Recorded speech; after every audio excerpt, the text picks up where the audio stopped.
قرآن مجید میں ہر ایک مسئلے کے بارے میں رہنمائی دی ہے، چاہے وہ مسئلہ گھریلو ہو، چاہے وہ مسئلہ معاشرتی ہو۔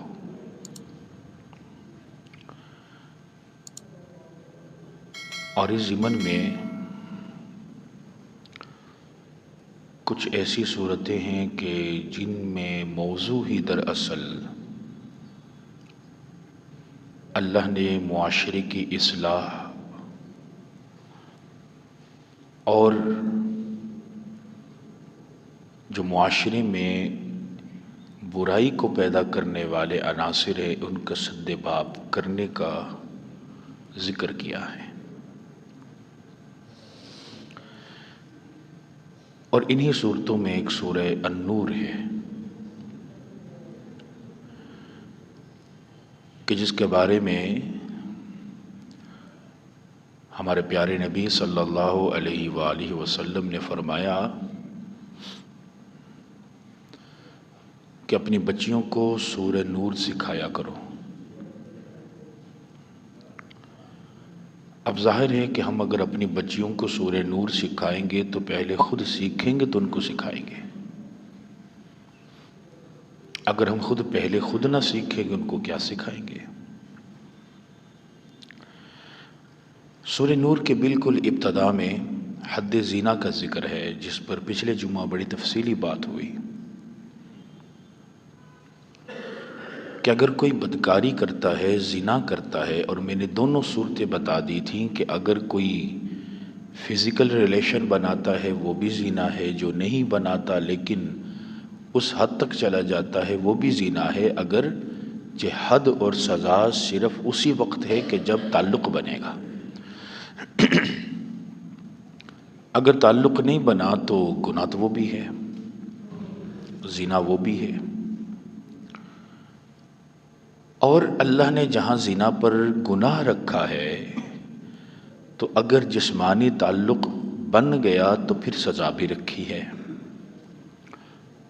اور اس سزا میں 100 کوڑا ہے اگر غیر شادی شدہ ہے، اور اگر شادی شدہ ہے تو اس کو سنگسار کیا جائے گا، رجم کیا جائے گا، پتھر مارے جائیں گے۔ یہ تو بات ہے کہ اگر کوئی اس قبیح عمل میں مبتلا ہو جائے۔ اب بات یہ ہے کہ اگر کوئی کسی پر اس کام کا الزام لگا دے، یعنی دیکھیں دین اسلام کتنا خوبصورت دین ہے کہ اگر کوئی یہ برا کام کرے گا تو اس کو تو سزا اسلام نے ڈکلیئر کر دی۔ تو اللہ نے فرمایا کہ اگر تم کسی پر الزام لگاؤ گے تو ایسے نہیں کہ کسی کی عزت پر، کسی کے دامن کو داغدار کر دو، عزت کو خراب کر دو، بلکہ اس کا بھی ایک طریقہ کار اللہ نے بیان کیا، آزاد نہیں چھوڑا۔ اگر اس کو آزاد چھوڑ دیا جاتا تو پھر بات یہ ہے کہ وہ کہتے ہیں نا جتنے منہ اتنی باتیں، تو پھر تو اسلامی سوسائٹی یا مسلمانوں کا جو معاشرہ ہے وہ تو تباہی کے گرداب پر پھنس جاتا۔ تو اللہ تعالی نے فرمایا کہ والذین یرمون المحصنات ثم لم یأتوا بأربعۃ شہداء، اگر کوئی کسی پاک دامن عورت پر تہمت لگا دے۔ اب یہ ذہن میں رکھیں کہ یہاں اگرچہ عورت کا ذکر ہے لیکن اس میں مرد بھی شامل ہے، اگر مرد پر تہمت لگا دے وہ بھی اس میں شامل ہوگا۔ لیکن یہ تہمت کیا ہے، الزام کیا ہے؟ الزام بدکاری کا ہے۔ اگر تہمت لگائی، الزام لگائے لیکن چوری کی لگائی، اس پر حد نہیں ہے، وہ اس کا ذکر نہیں ہو رہا کہ یہ جی میرا سامان اٹھا کر لے گیا، اس کا بھی ذکر نہیں ہو رہا۔ یہاں صرف ایک کام کا ذکر ہے جو پیچھے ذکر کیا جا رہا ہے، بدکاری کا، زنا کا اور جسمانی تعلق کا۔ اگر کسی نے کسی پر الزام لگا دیا تو اللہ نے فرمایا کہ سب سے پہلا کام کیا ہے کہ وہ 4 گواہ لے کر آئے، بس بات ختم۔ اس سے کوئی دوسری بات نہ پوچھو، بھئی تم نے کب دیکھا، کہاں دیکھا، کون تھا، کیا ہوا، چپ کر جاؤ بس. اسے بھئی کہو 4 گواہ لاؤ، بات ختم. یعنی دین کتنا پیارا دین ہے. اسلام یہ نہیں کہتا کہ اگر کوئی کسی کی عزت اچھال رہا ہے تو آپ اس کو مرچ مسالہ لگا کر سنتے جاؤ سنتے جاؤ سنتے جاؤ. نو بھئی، اگر کسی نے الزام لگایا 4 گواہ لاؤ. یہ 4 گواہ مسلمان ہوں اور انہوں نے اس عمل کو اپنی آنکھوں سے ہوتے ہوئے دیکھا ہو. یعنی اگر پتہ لگا کہ جی کل کسی لڑکے نے یا کسی لڑکی نے یہ کام کیا تھا اور کوئی آج اس پر بات کر رہا ہے، اسلام کہتے ہیں تو بات ہی غلط ہو گئی، کیونکہ 4 گواہ کہاں سے آئیں گے؟ یہ 4 گواہ وہ ہوں کہ جنہوں نے ان کو یہ عمل کرتے ہوئے دیکھا ہو. اب یہاں سا سوال پیدا ہو سکتا ہے کہ جی بندہ 4 گواہ کہاں سے لائے؟ تو اس لیے علماء فرماتے ہیں بھئی اگر 4 گواہ تمہارے پاس نہیں تو چپ کر جاؤ، کیوں کسی کی بات کر رہے ہو؟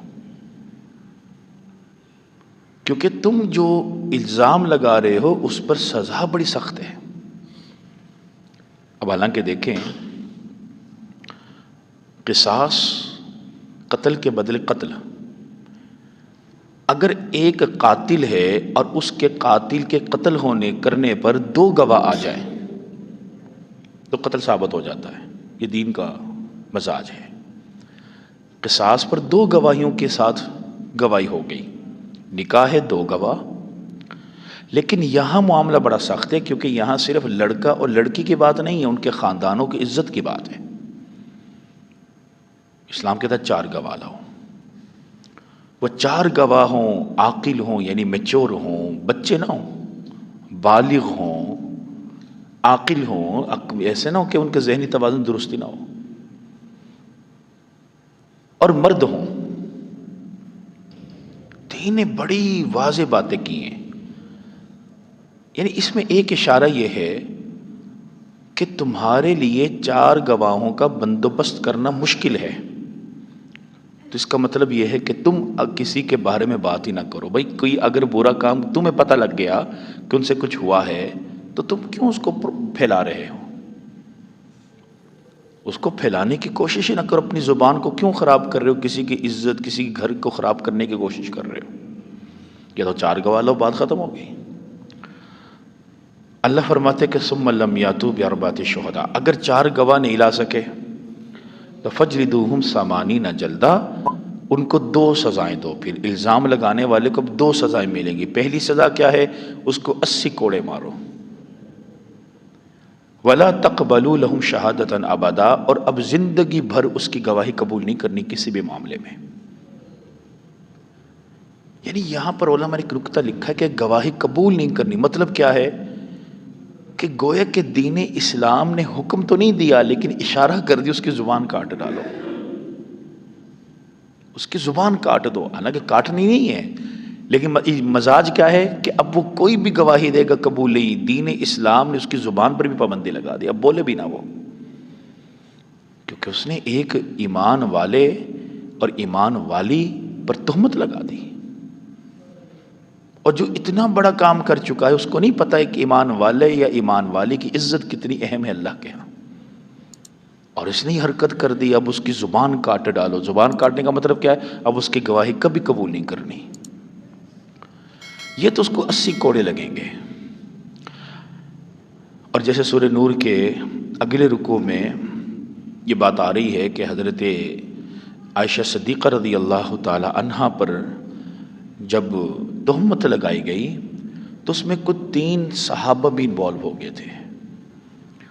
حسان بن ثابت تھے، حضرت مصطح بن اساسہ تھے، ایک ہمارے نبی صلی اللہ علیہ وسلم کی سالی تھیں حمنہ بنت جہش. تو آقا نے جب کہا بھئی 4 گواہ لے کر آؤ، نہیں لا سکے، ان کو 80 کوڑے پڑے تھے، تہمت کے کوڑے لگے تھے ان کو. حد قذف اس کو کہتے ہیں. تو دین بڑا سخت ہے اس معاملے میں. اپنی زبان پر تالا لگا کے رکھو. کسی کے بارے میں، کسی کے گھر میں جھانک کر نہیں دیکھنا کیا ہو رہا ہے. ہاں، یا تو وہ اعتراف کر لیں کہ ہم نے برا کام کیا، ان کو سزا دے دو. اگر وہ اعتراف نہیں کر رہے تو تمہیں کیا ضرورت پڑی ہے؟ یا تو تمہارے پاس 4 گواہ ہیں تو بات کرو، نہیں ہے تو چپ ہو جاؤ، اس کو پھیلاؤ بھی نہ۔ یہ تو اس وقت ہے کہ جب کسی نے کسی پر الزام لگا دیا۔ اب اگلا مسئلہ جو آ رہا ہے کہ اگر شوہر بیوی پر الزام لگا دے، اس صورت میں کیا ہے؟ کیونکہ ظاہر ہے اب شوہر اگر بیوی پہ الزام لگا رہا ہے بدکاری کا، اب وہاں تو 4 گواہوں کے اوپر وہ تو تحفظات آ جائیں گے۔ وہ شوہر کہے گا کہ جی میں نے اپنی بیوی کو اگر ایسا کرتے ہوئے دیکھا ہے تو میں کیا باہر سے بندے پکڑ کر لاؤں ان کو دکھاؤں یہ ہو رہا ہے؟ ایک صحابی تھے تو ان کے بارے میں بڑا مشہور تھا، اور ان کی غیرت جو تھی یہ ایک ضرب المثل تھی۔ تو جب یہ آیتیں نازل ہوئیں کہ 4 گواہ لاؤ تو کچھ صحابہ حضور کے پاس آئے، کہا حضرت وہ بندہ تو بڑا غیرت مند ہے، وہ کہاں سے 4 گواہ لائے گا؟ اگر خدا نہ خواستہ اس کی بیوی اس عمل میں مبتلا ہوئی تو کیا وہ باہر سے بندے پکڑ کر لائے گا کہ دیکھو یہ ہو رہا ہے؟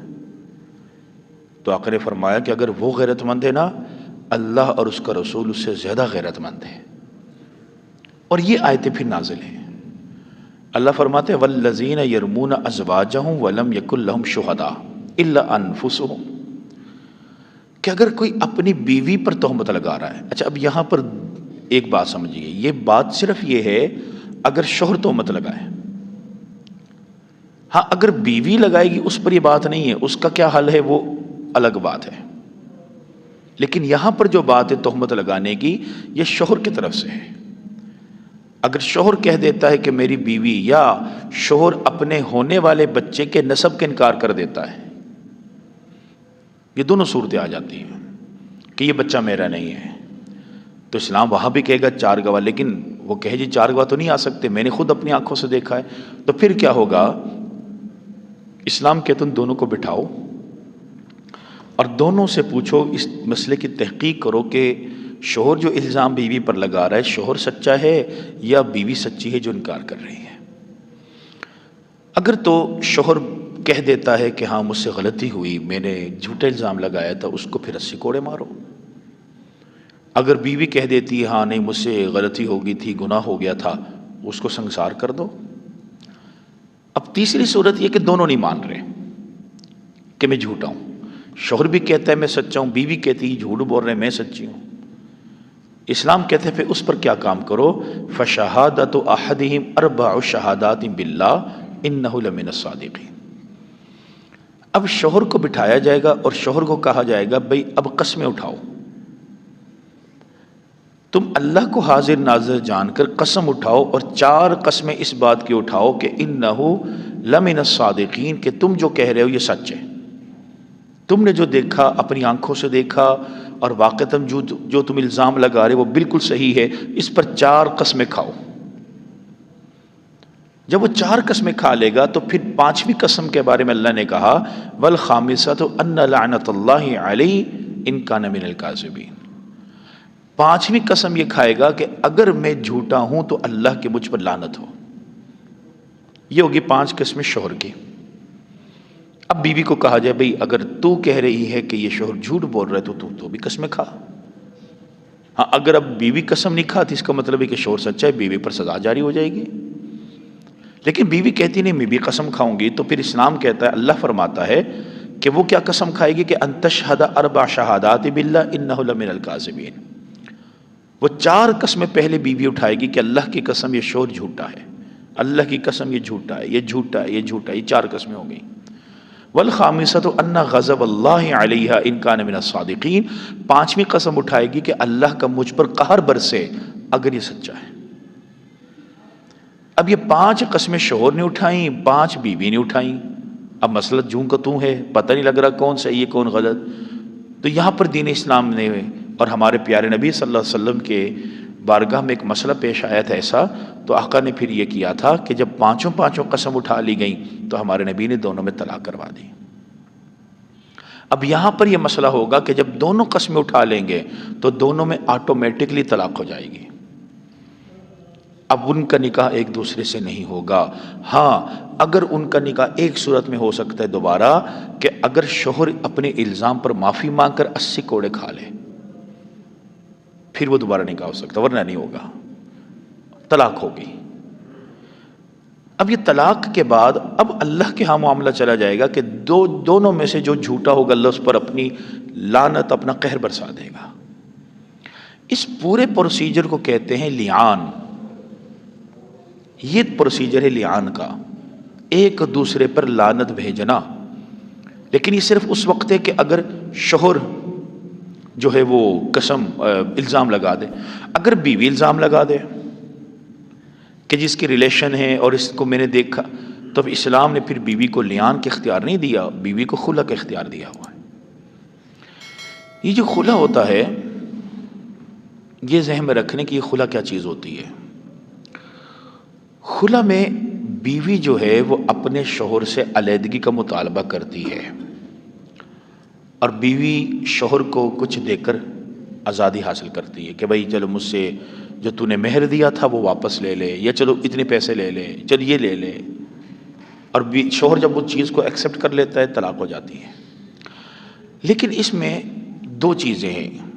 اسلام کہتا ہے کہ اگر بیوی نے خلع لینا ہے تو یا تو اس کے پاس کوئی ویلڈ ریزن ہو، واقعتاً اس کے پاس کوئی ایسی وجہ ہو کہ جس کی وجہ سے وہ خلع لے رہی ہے، مثلا یا تو شوہر پر ظلم و ستم بہت کرتا ہو، یا اس کے تعلقات ہوں، یا وہ حقوق زوجیت ادا نہیں کر پا رہا، یا اس کی ضروریات کو پورا نہیں کر رہا۔ اگر تو ویلڈ ریزن ہے، پھر شوہر کی مرضی کے بغیر عدالت میں چلی جائے اور ڈگری لے لے تنسیخ نکاح کی، کینسلیشن آف نکاح، یہ اسلام میں جائز ہے۔ یہاں پر اس کے شوہر کی اجازت نہیں ہوگی۔ یعنی یہاں پر اگر بیوی نے الزام لگا دیا شوہر پر کہ یہ جی اس کا غلط تعلق ہے کسی سے، تو بیوی عدالت جائے اور عدالت میں جا کر بات کرے، اور عدالت کو خلع کی ڈگری دے دے گی۔ وہ ایک الگ پروسیجر ہے کہ پہلے اس کو نوٹس بھیجے جائیں گے، پھر ایک نوٹس، پھر دوسرا، پھر تیسرا۔ ہاں اگر ویلڈ ریزن نہیں ہے، بیوی جان بس اپنی مرضی سے لینا، وہاں پھر شوہر کی رضامندی لازمی ہے، وہاں پھر شوہر راضی ہوگا تو پھر خلع ہوگا۔ تو لیکن اس صورتحال میں کہ اگر بیوی الزام لگا رہی ہے تو بیوی اپنا نکاح کینسل کروا سکتی، اس کے پاس یہ اختیار ہے۔ یعنی دیکھیے اس میں ایک بنیادی بات جو میں سمجھانا چاہ رہا ہوں وہ یہ ہے، ابھی آپ نے دو طرح کے مسئلے سمجھے۔ ایک یہ کہ اگر کوئی کسی پہ الزام لگا دے تو پھر اگر ثابت نہیں کر سکتا، چار گواہ نہیں ہے، تو اسے کوڑے مار دو۔ اگر شوہر بیوی پہ الزام لگا دے تو پھر لعان ہے۔ اچھا، پورے اس مسئلے میں کہیں بھی غیرت کے نام پر قتل اس کا ذکر نہیں ہے۔ اس سے معلوم ہوا کہ دین اسلام میں غیرت کے نام پر قتل کرنا جائز نہیں ہے۔ یعنی باپ اپنی بیٹی کو قتل کر دے، بھائی بہن کو قتل کر دے، شوہر بیوی کو قتل کر دے کہ جی میں نے غیرت کے نام پر کیا، اسلام اس کو قتل مانے گا۔ لیکن ہمارے پاکستانی قوانین میں اس کو قتل تو مانا جاتا ہے، لیکن وہ قتل قصاص والا نہیں مانا جاتا، جس کو قتل خطا کہا جاتا ہے، اس کو قتل خطا مانا جاتا ہے۔ اور یہ ہمارے پاکستانی قوانین کے اندر ایک بڑی کمزوری ہے۔ حالانکہ دین اسلام کہتے ہیں اگر کسی نے کسی کو قتل کر دیا، چاہے اس پہ الزام لگا کے کیا، اس کو بھی قتل کرو۔ اس نے کیوں قتل کیا؟ اگر غیرت کے نام پر قتل کرنا جائز ہوتا تو سب سے پہلے اللہ حکم دیتا اگر شوہر اپنی بیوی کو اس حالت میں دیکھ اس کے ٹکڑے کر دے، لیکن اسلام نے نہیں دیا، بلکہ اسلام نے کیا کیا؟ بھائی اس قسم اٹھاؤ، اپنے الزام کو ثابت کرو، یہ تو چار گواہ لاؤ، اگر تم نہیں لا سکتے، تم شوہر ہو تو قسم اٹھاؤ اور بات ختم کرو۔ تو یہ دین اسلام ہے ہمارا کہ جس کے بڑے واضح قوانین ہیں، اور ان قوانین کو جب تک ہم اختیار نہیں کریں گے تو مسائل بڑھیں گے۔ اگر کوئی کسی کو غلط کام کرتے ہوئے دیکھے اور اپنی زبان سے کہنا چاہ رہا ہے تو سب سے پہلے وہ اپنے ساتھ چار گواہ رکھے۔ اگر وہ چار گواہ کا انتظام نہیں کر پا رہا تو پھر اس سے بہتر اپنی زبان کو تالا لگا دے، کسی کے بارے میں زبان پر اپنے حوالے سے کوئی لفظ لے کرنا ہے۔ اگر کوئی بھی لفظ مذاقاً اس نے کہہ دیا تو اسلام کہتا ہے اس پہ حد قذف جاری کر دی جائے گی اگر اس کے پاس چار گواہ نہیں ہے۔ تو اس لیے ایک مسلمان چاہے مرد ہے چاہے عورت ہے، اس کی عزت دین میں بڑی اہم ہے، اور اس کی عزت پر تہمت لگانے سے پہلے انسان کو سوچنا پڑے گا کہ میں کیا کرنے جا رہا ہوں۔ اگر وہ یہ ثابت نہیں کر سکتا تو اپنی زبان کو تالا لگائے، اور جو ہمارے پیارے نبی نے فرمایا کہ فَلْيَقُلْ خَيْرًا أَوْ لِيَصْمُتْ، یا تو اچھی بات زبان سے نکالو، اگر نہیں اچھی بات تو پھر چپ ہی رہا کرو، تو پھر کوئی بات ہی نہ کیا کرو، کیونکہ انسان اپنی زبان سے نکلے ہوئے الفاظ سے زیادہ پھنس جاتا ہے۔ تو یہ دین ہے کہ جب بھی ہم کوئی بات کریں بڑی سوچ سمجھ کر بات کریں، اشارتاً، کنایتاً، صراحتاً، کوئی بھی ایسی بات نہ کریں کہ جس سے کسی مسلمان کی عزت، کسی گھر کی عزت پر داغ لگ جائے، یا تو ہم اس کو ثابت کرنے کی پوزیشن میں ہوں، نہیں کر سکتے تو اپنی زبان کو خاموش رکھیں۔ دعا کر اللہ تعالیٰ سے جو کہا جو سنا عمل کی توفیق عطا فرمائے۔ ابھی ذکر ہوگا حضرت پیران پیر شاہ عبد القادر جناح رحمۃ اللہ علیہ کے طریقے سے ہے۔ ایک بار سورہ فاتحہ اور 11 بار سورہ اخلاص پڑھ لیجئے۔